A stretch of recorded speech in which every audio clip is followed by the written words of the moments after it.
আসসালামু আলাইকুম, কেমন আছেন আপনারা সবাই? আজকে আমি বানিয়েছিলাম চালতার আচার।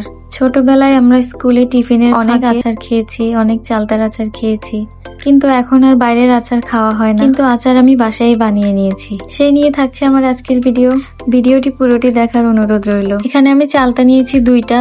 চালতাগুলো ভালোভাবে পরিষ্কার করে ধুয়ে তারপর আমি কাটতে চলে এলাম। এভাবে ফালি করে করে কেটে নিয়েছি। ধোয়ার পরে চালতা অনেক পিচ্ছিল হয়ে যায়, তাই কাটতে একটু অসুবিধা হয়। চালতা দুটোই আমি কেটে নিয়েছি, তারপর আবারও ভালোভাবে ধুয়ে নিয়েছি। তারপর চুলায় বসিয়ে দিলাম বড়সড় একটা পাতিল। হাঁড়িতে পানি দিয়ে চালতাগুলো দিয়ে দিলাম। তারপর দিলাম সামান্য হলুদ আর একটু লবণ। চালতাগুলো কিছুক্ষণ সেদ্ধ করে নিয়ে সেদ্ধ হয়ে যাওয়ার পরে পানি ঝরিয়ে নিয়েছি। তারপর চলে এলাম আচারের মশলাটা তৈরি করতে। 5 ফোড়ন নিয়েছি। 5 ফোড়নগুলো একটু ভেজে নিয়েছি।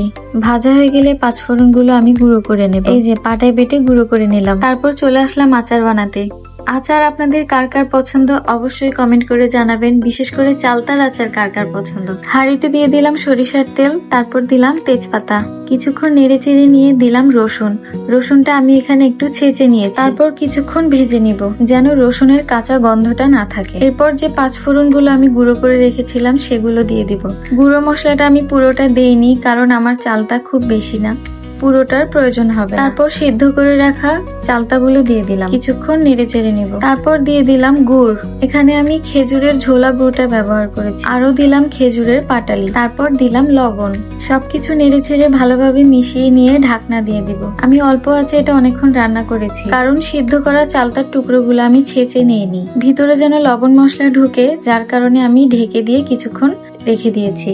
কিছুক্ষণ পর ঢাকনা উল্টিয়ে দেখলাম কালার অনেকটাই চেঞ্জ হয়ে এসেছে। তারপর আমার হঠাৎ মনে পড়লো যে আমি ঝালটাই দিই। ঝটপট আমি 5-6টা শুকনা মরিচ টেলে নিয়েছি। ঝালটা আমি এখানে বেশি দেইনি, কারণ চালতার আচারটা পরিমাণে কম। মরিচ গুঁড়ো টেলে নিয়ে তারপর গুঁড়ো করে দিয়ে দিয়েছি। তারপর আবার ঢাকনা দিয়ে কিছুক্ষণ রেখে দিয়েছি। তারপর আবার চেক করে দেখলাম কালারটা অনেকটাই সুন্দর হয়ে এসেছে।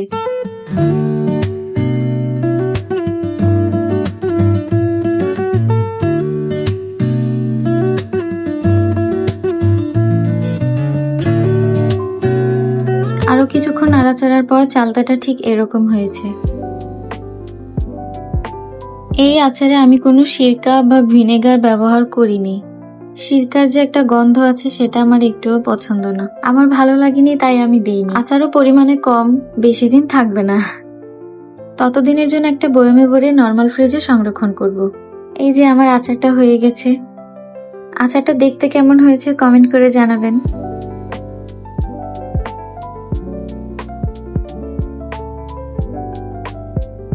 তো এই ছিল আমার আজকের ভিডিও। ভালো লাগলে লাইক কমেন্ট করবেন, শেয়ার করে পাশে থাকবেন, আমাদের জন্য দোয়া করবেন। আল্লাহ হাফেজ।